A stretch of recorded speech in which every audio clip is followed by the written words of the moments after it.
मला वर्दीसाठी तिसरा ऑप्शन होता हा PSI. प्रत्येक वेळेस फायनल रिझल्टमधनं प्री मेन्स आणि इंटरव्ह्यूमधनं बाहेर येत असल्यामुळं मी आतापर्यंत जवळजवळ 22 मेन्स दिलेले आहेत. संघर्ष माझ्या डोळ्यासमोर जात होता की 8 वर्षामध्ये जे आपण अप्स अँड डाऊन्स बघितलेत त्या गोष्टी आठवल्या. सुरुवातीला वाटायचं, प्रत्येक वेळेस वाटायचं की आपल्याला वेळ लागतोय, वय वाढत चालले, ह्या सगळ्याच गोष्टी येतातच. लग्नाचं वय होत आले, घरचे म्हणतात, सगळे ह्या गोष्टी सगळ्यात त्या काय गोष्टीपासून तुम्हाला पळ काढता येणार नाही. एक ठरवलं की रिकाम हातानं जायचं नाही, काहीतरी नक्कीच मिळून जायचं. संघर्षाने रडवलं पण आयुष्य घडवलं. नमस्कार, मी दुर्दैव अरुण खांडेकर. नुकतीच माझी महाराष्ट्र लोकसेवा आयोग तर्फे घेण्यात आलेल्या पोलीस उपनिरीक्षक यापदी महाराष्ट्र राज्यातून 8व्या रँकपदी निवड झालेली आहे.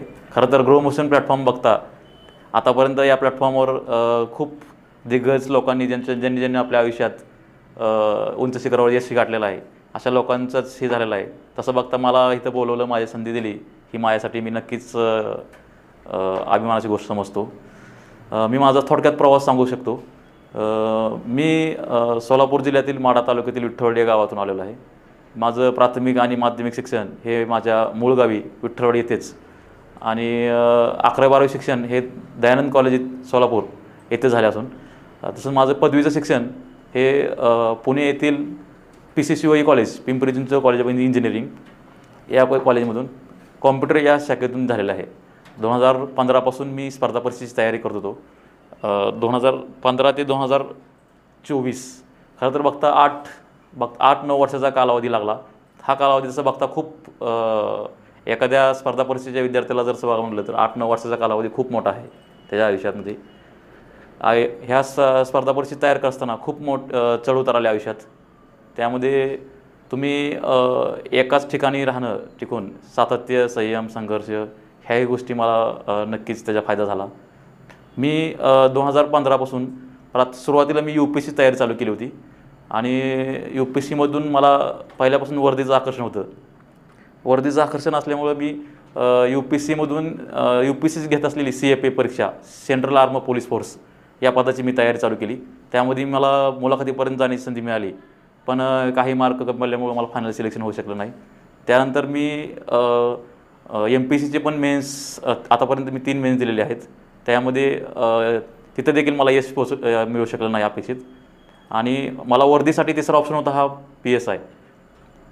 PSIची मी 2016पासून आणि आता 2024पर्यंत ही 7वी मेन्स आहे माझी. प्रत्येक वेळेस स्वतःला सांगत गेलो की जिथे कमी पडत गेलो, स्वतःला मागचा माझा इतिहास आठवत होतो की कुठं कमी पडत गेलो, काय करायचं, स्वतःचा गुरु बनत गेलो आणि आज तुमच्यासमोर आहे. पोलीस उपनिरीक्षक म्हणून निवड झालेली आज तुमच्यासमोर उभा आहे. या स्पर्धा परीक्षेच्या कालावधीमध्ये तुम्हाला प्रत्येक ह्याच्यामध्ये तुम्हाला टिकून राहायचं असेल, तुम्हाला प्रत्येक आव्हानांचा सामना करावा लागतो. जसं की आर्थिक परिस्थिती असतो, मानसिक परिस्थिती असतो, हे असेल. एक वेळेस आर्थिक परिस्थिती तुम्हाला मॅनेज होऊ शकेल, पण मानसिक परिस्थिती तुम्हाला तुमच्या घरच्यांचा पाठपुरावा असू दे, मित्रांचा पाठपुरावा असू दे, याही गोष्टी तेवढ्याच महत्त्वाच्या त्या. या स्पर्धा परीक्षेच्या काळामध्ये, संघर्षामध्ये मला पहिल्यापासूनच माझा भाऊ श्री गणेश खांडेकर आणि घरच्यांचा तसेच बहिणी दाजींचा खूप पाठपुरावा राहिलेला आहे. कारण तुम्हाला घरच्यांचा पाठपुरावा नसेल तर मला वाटत नाही की तुम्ही 100% तुम्ही देऊ शकाल. माझ्या बाबतीत तर नक्कीच घरच्यांचा पाठपुरावा कायमस्वरूपी राहिलेला आहे. आणि ज्यावेळेस गुरु तुमचा कोणीही असू शकतो आयुष्यात, असं काही नाही की गुरु कुठलाही त्या क्षेत्राला पाहिजे, गुरु कोणीही असू शकतो. गुरुला माझ्या बाबतीत माझ्या कायमस्वरूपी मला भावानं मदत केलेली आहे. मी इंजिनिअरिंग केलं आहे, माझं कॉम्प्युटर या क्षेत्रातून इंजिनिअरिंग केलं होतं. मला कंपनीमध्ये TCSमध्ये जाण्याची पण संधी होती, पण मी ज्या क्षेत्रात, मी ज्या गावातून आलो, ज्या भागातून आलो त्या भागात सोलापूर जिल्हा आपण ऐकलं असेल. सोलापूर जिल्ह्यामध्ये माढा तालुका हे अधिकाऱ्यांचं गाव म्हणून ओळखलं जातं. तर त्या गावाची पार्श्वभूमी मला कुठंतरी हीच होती. मी इंजिनिअरिंग झाल्या मी लगेच स्पर्धा परीक्षेकडे जाण्याचा निर्णय घेतला. त्याचं पण कारण की पार्श्वभूमी आणि आमच्या गावात घरोघरी एक अधिकारी आहे तर सांगायला पाहिजे. त्या गावात म्हणजे ज्या गावातून आलो आहे त्याचा पण मला कुठेतरी फायदा झाला. आणि म्हणून मी कंपनीमध्ये मी जॉईन न होता मी डायरेक्ट स्पर्धा परीक्षेला लागलो. पण अभ्यास करताना तुम्ही नक्कीच एक प्लॅन बी पाहिजेच. मला जरी मी टॅगलाईन ठरवली होती, पण प्रत्येक वेळेस फायनल रिझल्टमधनं प्री मेन्स आणि इंटरव्ह्यूमधून बाहेर येत असल्यामुळं मी आतापर्यंत जवळजवळ 22 मेन्स दिलेले आहेत, पण प्रत्येक वेळेस मी कुठंतरी शेवटपर्यंत पोहोचवतो. त्यामुळं घरच्याला पण एक विश्वास मिळत होता की मुलगा काहीतरी करू शकतो, आणि मला पण स्वतःला कॉन्फिडन्स होता की आपण नक्कीच प्रत्येक वेळेस फायनल रिझल्टमधून फायनल रिझल्ट जवळ पोचतोय. नक्कीच आपण अजून एक अटेम्प्ट द्यायला पाहिजे, अजून एक द्यायला पाहिजे, या हेतूनच मी आतापर्यंत 8 वर्ष इथं टिकून आहे. पण असं नाही की सगळ्यांच्याच बाबतीत 8 वर्ष लागतील. कोणाच्या नशिबात 2 वर्षातलं मिळू शकते, कोणाच्या नशिबात 4 वर्ष मिळू शकते. पण तुम्ही तुमच्या आयुष्यात एक टॅगलाईन पाहिजेच, ऑप्शन बी, प्लॅन बी पाहिजेच. जर तुमची प्रत्येकाचीच आर्थिक परिस्थिती घरची चांगली नसते, सगळ्यांचंच शेवटी सगळ्या गोष्टी करता येतात पण पैसे सोंग करता येत नाही कधीच, हे खरंच आहे तेवढंच. त्यामुळं प्लॅन बी तर नक्कीच पाहिजे. मीही न ठरलं होता, पण मला घरच्यांचं पाठबळ होतं, घरी भावांचा फुल सपोर्ट होता, त्यामुळं मी फुल टाईम स्पर्धा परीक्षा ठरवलं. आतापर्यंत टिकून राहायचं पण मी मला वाटतं एक कारण असं आहे की मुलं लगेच एकदा पैसा आलं की मुलं लगेच हार मानतात पहिल्याच ह्याच्यामध्ये. पण मला असं वाटतं की ह्यात टिकून राहायचं कारण असं आहे की प्रत्येक परीक्षेमध्ये मी फायनल रिझल्टपर्यंत पोहोचत होतो. म्हणून मला असं वाटत होतं की अजून एक प्रयत्न करावा, अजून एक स्वतःला मागच्या पेपरला जे चुका केल्या त्या सुधारण्याचा प्रयत्न करत होतो. स्वतःमध्ये जे बदल, शेवटी स्वतःचा गुरु बनण्याचा प्रयत्न करायचा, कारण सांगणारे गुरु भरपूर भेटतात. आपण मागच्या पेपरला काय चुका केल्या, त्याच चुकावर मी प्रत्येक वेळेस काम करत गेलो, आणि आता तुमच्यासमोर PSI म्हणून उभा आहे. ज्या दिवशी रिझल्ट लागला, आज 10 एप्रिल 2024ला आमचा रिझल्ट लागला, 4:51 रिझल्ट लागला. तो क्षण मी आजही डोळ्यासमोर आहे.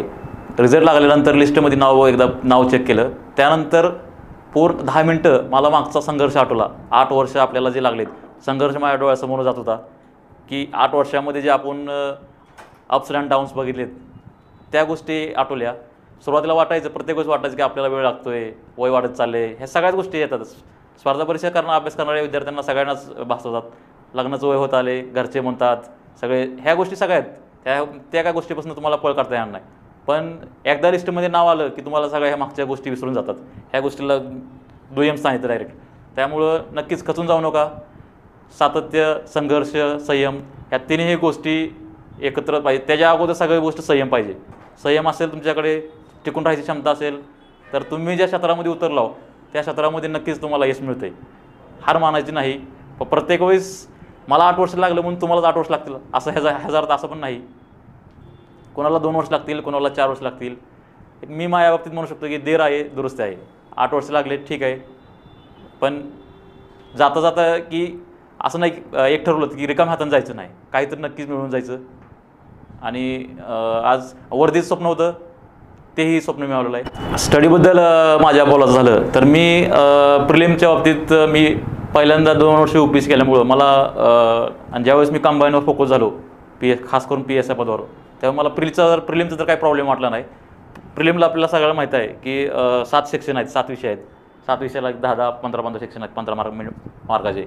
मी 4 विषय असं ठरले होते की पॉलिटी, इकॉनॉमी, जिओग्राफी आणि हिस्ट्री. ह्या 4 विषयामध्ये मला मार्क मी कुठं जाऊ देत नव्हतं. म्हणजे 25 तुम्हाला इथंच 40+ मार्क मला मिळत होते. त्यामुळे मला प्रीचा तर पहिला टप्पा मला सहज माझा क्लिअर होऊन जात होता. दुसऱ्या टप्प्याचं मग मी मराठी इंग्लिशला प्रत्येक वेळेस मी PSIला हा माझी 7वी मेन्स होती, पण मी राज्यसेवा पॅरल मेन्स करत असल्यामुळं मला ग्राउंडकर फोकस देता आला नव्हता. यापूर्वी पण मी PSIचं ग्राउंड दिलेलं आहे, पण त्यावेळेस मला राज्यसेवा मेन्स आणि बाकीचे एक्झाम असल्यामुळं मला फुल टाईम ग्राउंडला देता आलं नव्हतं. पण यावेळेस मी स्वतःहून ठरवलं की बाकीचे एक्झाम न देता फुल टाईम ग्राउंडची प्रॅक्टिस करायची. आणि आमचं तसं ग्राउंड 1.5 वर्ष लागलं. माझी 2021ची बॅच आहे. माझी 2021ला ॲड आली होती. 2022ला याची प्री झाली, मेन्स पण 2022ला झाली. ग्राउंड आमचं 2023ला झालं नोव्हेंबरमध्ये, आणि रिझल्ट 2024ला लागलं. म्हणजे तसं बघता PSI ही प्रोसेस आपल्या सर्वांना माहीत आहे, कमीत कमी 3 वर्ष लागतात एका प्रोसेसला. त्यामुळं तेवढा पण टिकून राहणं संयम ते एका प्रोसेसमध्ये. म्हणजे एका आमच्याच मित्राला एका प्रश्न विचारला होता इंटरव्ह्यूमध्ये की तो तर पहिलाच अटेम्प्ट झालेला आहे, म्हणजे त्याचं विशेष कौतुक करावं तेवढं कमीच आहे. त्याला प्रश्न विचारला की तुम्ही 2001 त्याचा पास आउट होता 2021ला, आणि त्याला प्रश्न विचारला सरांनी इंटरव्ह्यूला की तुम्ही आतापासून पास झाल्यापासून काय करता 3. त्याचं उत्तर असं होतं, सर हा तर माझा पहिलाच अटेम्प्ट आहे आणि प्रोसेसला 3 वर्ष लागलेले आहेत. मग 2021पासून 2024पर्यंत 3 वर्ष गेलेले आहेत. त्यामुळं प्रोसेस काही असू द्या, ते त्यांच्यावर सोडा, तुम्ही फक्त तुमचा अभ्यासावर फोकस करा, हेच तुमच्या हातात आहे. अजून एक सांगायची एक गोष्ट म्हणले की सध्या सध्या लॉकडाऊनच्या नंतर बदललेलं चित्र स्पर्धा परीक्षेचं आणि अगोदरचं चित्र ह्या 2 गोष्टीचा पण नक्कीच आपण विचार करायला पाहिजे. सध्या कमी वेळात यश पाहिजे हा एक संकल्पनालाही सध्या हे चाललेलं आहे. त्यामुळं नवीन ह्या पिढीला मला सांगायचं एक आहे की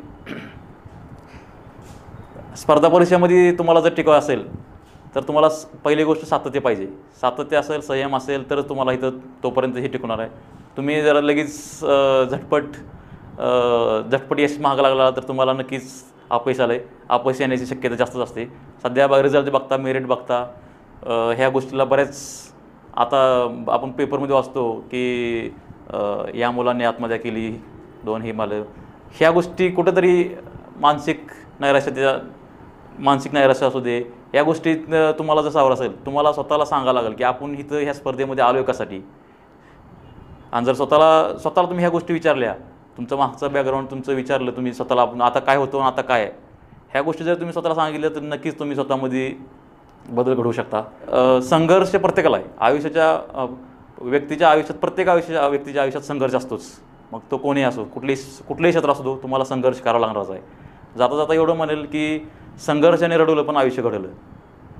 हा व्हिडिओ आपल्याला कसा वाटला ते आम्हाला कमेंट बॉक्समध्ये कळवा आणि आपल्या मित्रांबरोबर शेअर करायला विसरू नका.